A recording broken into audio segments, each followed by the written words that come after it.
Will I ever compete again? And my answer is... No, God! No, God, please, no! No!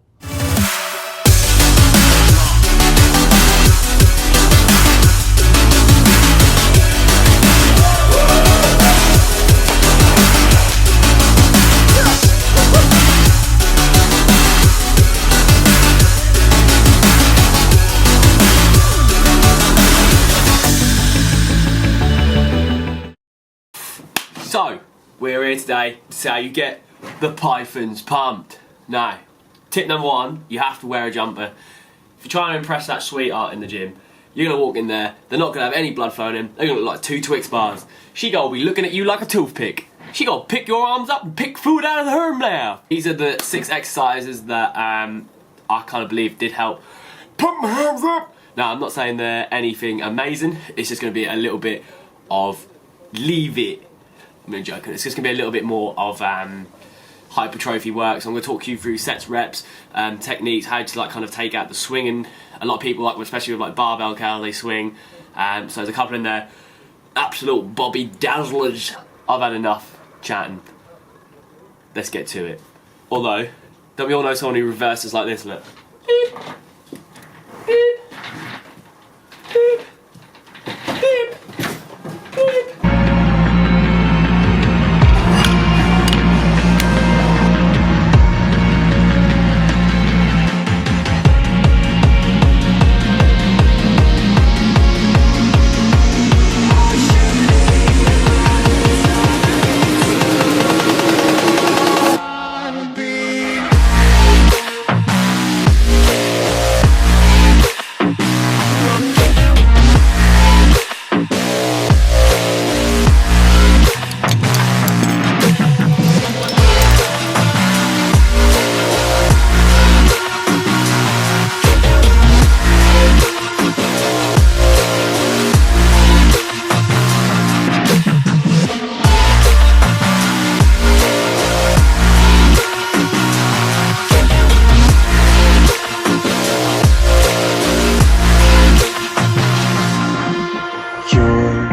So distant when you're home, always hanging by your phone.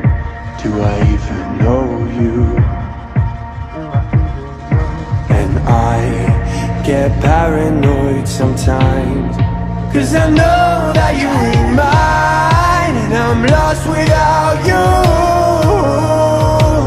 Used to be the one I talk to when I'm sad. Can't you see, no tainted love is all we have. Our issues run so deep, now when I try to sleep I feel so bad.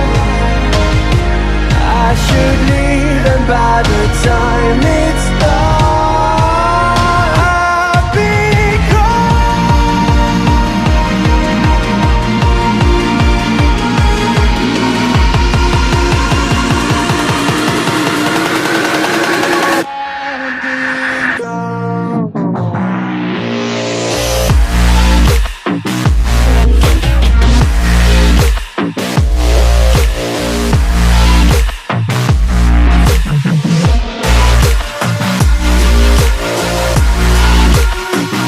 Now that you're bloody massive with your pythons, it's time to address the real reason you're here.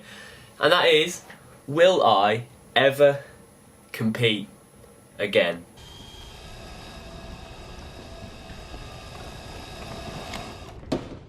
How about no, you crazy Dutch bastard? So it's a little bit...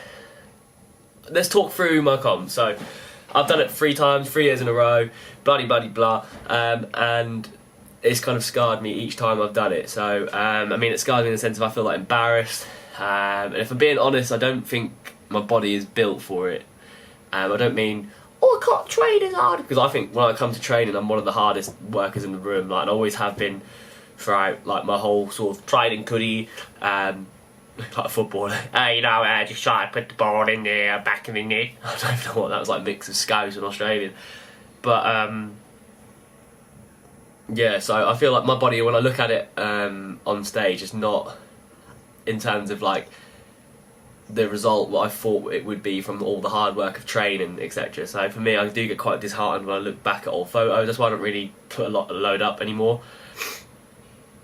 But going forwards, I'm going to kind of just try and increase muscle mass. I'll probably like cut every year, like bulk cut, because I do enjoy that. I love that process. Like when you get your head fixed into it and you see your body change each week, it's incredible. I wouldn't say don't compete, I really wouldn't. And I'm not writing it off the table. It's just for me right now, I've got other stuff going on. I want to concentrate on Legacy Bros and take that. I mean, when we did it, when we did compete, it did take a bit of a hit on the YouTube channel because you don't have any energy. And then if Scott is competing next year, I kind of want to be there to help keep the videos going, even if I just have to film him for a day, instead of him worrying about it, it'll just be a lot easier. When you're both on it, it's honestly horrific. So in terms of that, but doing the competitions has taught me a lot. I wouldn't know as much as I would about nutrition, some of the people you've met, actually getting up there. I mean, coming from like being anorexic and also being quite chubby dick, being fit is quite a bit of an achievement. So when you're out there, it does feel quite like surreal that you're up there. You can't, to be fair though, like if you are like first time competing, don't worry about nerves, because when you're out there, you can't see anyone. You can barely see the judges. The lights are just on you, because the reason that's why you have the dark tan. So when the lights shine down on you, it kind of gives all like your like definition, and it shows your best sort of physique. So that's why people, when they go on there without a tan, they kind of whitewashes them and they look like Casper the Ghost. You're gonna be doing haunted house parties. But yeah, I do feel this is quite like probably the first time I've proper talked out about it, like this year especially. So this year was quite like a roller coaster. So Scott won the class and I was over the moon for it. Like it's very difficult being over the moon for someone and then you're kind of at the bottom of the pack and feeling like, you know, not a failure in the sense at all, but just feeling like you've let Legacy Bros down, you've let each other down. I've let him down, and I mean, it was very tough, like mentally, because you were like at one point, at one stage you were like just so happy that you know, like your best mate, like your brother's kind of like he smashed it, he's won it, that's what we won. But then you couldn't be up there to share that moment. You had to kind of like be in the shadows a little bit. Not taking anything away from him, because his physique I don't think I could beat, even if I did another 5 years of cut bulk, and it's just incredible. And I do hope he does compete next year and go all the way to the UK final. I think he will become international on there. So in terms of that, I would hate it if he missed that opportunity, because it wouldn't be just for Legacy, it would be for himself, like just to get so that he can get there. I know he can get there, because like looking at from a coach's point of view, I looked at the rankings of the people who did place in the UK. Scott would win that. International, there's a couple of big geezers, you know, questionable. 100% whey protein. You know, I'm pretty sure all they've done is use our CMP code, you know, Legacy 30, picked themselves up some quality protein. But yeah, looking at the quality from the international stand, there's a couple of big geezers, a couple of big uns, a couple of big boys. But even so, I think he'd become top 3, top 5 easily. So if not win it, like that's how much confidence I have in him, and that's not just me saying, like not me just saying it, because obviously like he's like my other like Legacy bro. But one of the most things that I'm very critical of my physique, and like I said, like looking back at old photos, looking back at old videos, I wouldn't say I wasn't ready. I just don't think the results of how much hard work I put in, I got back, if that makes sense. So that does put you off a little bit. And I did feel very embarrassed being up there in terms of like, because I could feel I wasn't good enough. And you have to face facts, you know. I have that athletic or that athlete sort of mental state. If you're not good enough, you're not good enough. And I'm not sitting there looking at people like to comment and be like, oh, you look great, because you have to be honest. If you're not honest with yourself, how are you going to grow? You know, if I sat there and was like, I've got the best physique ever, then you'd be such a dickhead. Like, I can guarantee you've got a few of them in your gym, ain't you? You know, then they're like,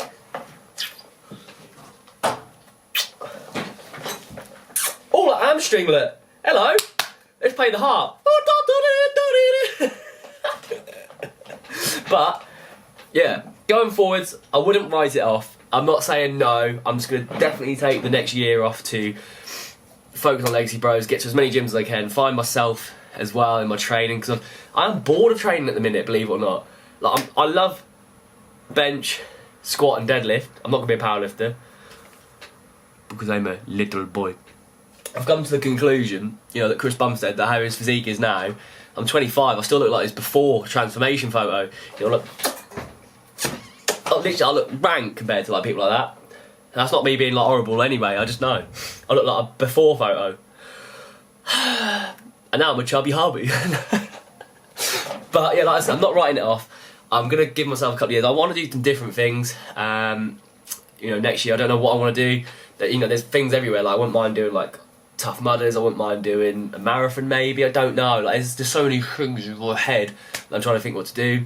I want to grow the online business, online coaching. Like, you know, we've already helped 20 to 22 people change their physiques, change their bodies, and I want to just grow that. So yeah, the thing with our online coaching, we're not here to rip you off either. We do it literally the cheapest we can even like afford it. Like we don't even care about the money. That's the thing. That I literally want to give you the set of skills to help you basically learn everything you need to know, and then you don't need us. Do you know what I mean? I always say, give us 8 to 16 weeks, that block.